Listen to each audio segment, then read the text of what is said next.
పులివెందులలో high tension కొనసాగుతుంది. TDP వైసీపీల ఘర్షణతో ఉద్రిక్తత నెలకొంది. ఎమ్మెల్సీ రమేష్ యాదవ్ వేముల రాముపై దాడిని ఖండించారు వైసీపీ అధినేత జగన్. అధికారాన్ని అడ్డుపెట్టుకుని అరాచకం సృష్టిస్తున్నారని ఆరోపించారు. మరోవైపు పులివెందుల దాడిపై ఎన్నికల కమిషనర్ నీలం సాహ్నికి వైసీపీ ఫిర్యాదు చేసింది. పులివెందుల అగ్నిగుండాన్ని తలపిస్తున్న టైంలో కర్నూలు రేంజ్ డీఐజీ కోయ ప్రవీణ్ వివాదాస్పద వ్యాఖ్యలు చర్చనీయాంశమయ్యాయి. పులివెందులలో ఉద్రిక్త వాతావరణం కొనసాగుతోంది. జెడ్పీటీసీ ఉప ఎన్నికలో టీడీపీ వైసీపీల మధ్య ఘర్షణకు కారణమయ్యాయి. 2 రోజులుగా వైసీపీ నేతలపై టీడీపీ నేతలు దాడులకు పాల్పడుతూ ఉండడంతో ఘర్షణ వాతావరణం ఏర్పడింది. రాత్రి వైసీపీ నేతల వాహనాన్ని ధ్వంసం చేశారు. ఈ ఘటన మరువక మునిపే వైసీపీ ఎమ్మెల్సీ రమేష్ యాదవ్తో పాటు ఆ పార్టీ నేత వేముల రాముపై టీడీపీ నేతల దాడికి పాల్పడ్డారు. ఈ అటాక్లో రమేష్ యాదవ్, వేముల రాము తీవ్రంగా గాయపడ్డారు. పులివెందుల మండలంలోని నల్లగొండవారి పల్లెలో ఎన్నికల ప్రచారం ముగించుకుని వస్తున్న సమయంలో ఎమ్మెల్సీ రమేష్ యాదవ్ ప్రయాణిస్తున్న వాహనాలను టీడీపీ నేతలు అడ్డుకున్నారు. కార్లతో వైసీపీ నేతల కార్లను ఢీకొట్టారు. ఆ తర్వాత కర్రలతో కొట్టారు. వేముల రాముకు తీవ్ర గాయాలు కాగా ఎమ్మెల్సీ రమేష్ యాదవ్ చెయ్యి విరిగింది. వారిద్దరికి పులివెందులలోని ఓ ప్రైవేట్ ఆసుపత్రిలో ట్రీట్మెంట్ జరుగుతోంది.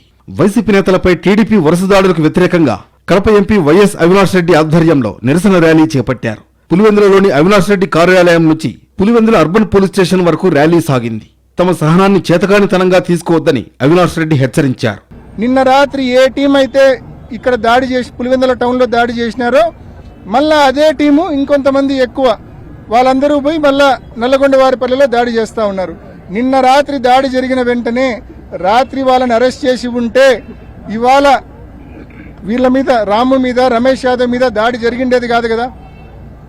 ఎందుకు ఈ నిర్లక్ష్య వైఖరి, ఎందుకు ఈ పక్షపాత వైఖరి అంటే కేవలం పోలీసులు దగ్గరుండి ఫెసిలిటేట్ చేస్తుంటారు. విజయవాడ ఎన్నికల కమిషనర్ కార్యాలయం దగ్గర వైసీపీ నేతలు ఆందోళనకు దిగారు. పులివెందులలో ఎమ్మెల్సీ రమేష్ యాదవ్ పై టీడీపీ దాడిని ఖండిస్తూ నిరసన తెలిపారు. ఎన్నికల కమిషనర్ కార్యాలయం ఎదుట మాజీ మంత్రి పేర్ని నాని, ఎమ్మెల్సీ లేళ్ల అప్పిరెడ్డి, మాజీ ఎమ్మెల్యే మల్లాది విష్ణు బైఠాయించారు. టీడీపీ దాడులకు వ్యతిరేకంగా నినాదాలు చేశారు. నిందితులపై కఠిన చర్యలు తీసుకోవాలని రాష్ట్ర ఎన్నికల కమిషనర్ నీలం సాహ్నికి ఫిర్యాదు చేశారు. ప్రశాంత వాతావరణంలో ఎన్నికలు జరపాలని విజ్ఞప్తి చేశారు. పులివెందుల ఘటనపై స్థానిక వైఎస్ఆర్సీపీ నాయకులతో ఫోన్లో మాట్లాడారు ఆ పార్టీ అధినేత వైఎస్ జగన్. ఆసుపత్రిలో చికిత్స పొందుతున్న ఎమ్మెల్సీ రమేష్ యాదవ్, వేల్పుల రామలింగారెడ్డిలను ఫోన్లో పరామర్శించారు. అధికారాన్ని అడ్డుపెట్టుకుని అడ్డదారుల్లో గెలవాలని టీడీపీ నేతలు ప్రయత్నిస్తున్నారని ఆరోపించారు. ప్రశాంత వాతావరణంలో ఎన్నికలు జరిగితే తమకు ఓటమి తప్పదని వారికి అర్థమైందన్నారు. టీడీపీ నేతల దాడిలో గాయపడిన వైసీపీ ఎమ్మెల్సీ రమేష్ యాదవ్ ను మాజీ డిప్యూటీ సీఎం అంజాద్ బాషా, వైసీపీ జిల్లా అధ్యక్షుడు రవీందర్ రెడ్డి, కడప మేయర్ సురేష్ బాబు పరామర్శించారు. ప్రచారం కోసం వెళ్లిన నేతలపై టీడీపీ నేతల భౌతిక దాడిని వైసీపీ నేతలు ఖండించారు. పార్టీ అండగా ఉంటుందని, ధైర్యంగా ఉండాలని ఎమ్మెల్సీకి నేతలు తెలిపారు. ఇదే సమయంలో కర్నూలు రేంజ్ డీఐజీ కోయ ప్రవీణ్ వివాదాస్పద వ్యాఖ్యలు చర్చనీయాంశమయ్యాయి. వైసీపీ నేతలు పత్యాపారం చేసినట్లు ఎన్నికల ప్రచారం చేస్తున్నారని అన్నారు. ఇప్పుడు ఈ రామలింగారెడ్డి అనే వ్యక్తి, తర్వాత గౌరవ శాసనమండలి సభ్యులు యాదవ్ గారు కనంపల్లిలో ప్రచారానికి పోలీసు వారు ముందస్తు అనుమతి తీసుకున్నారు.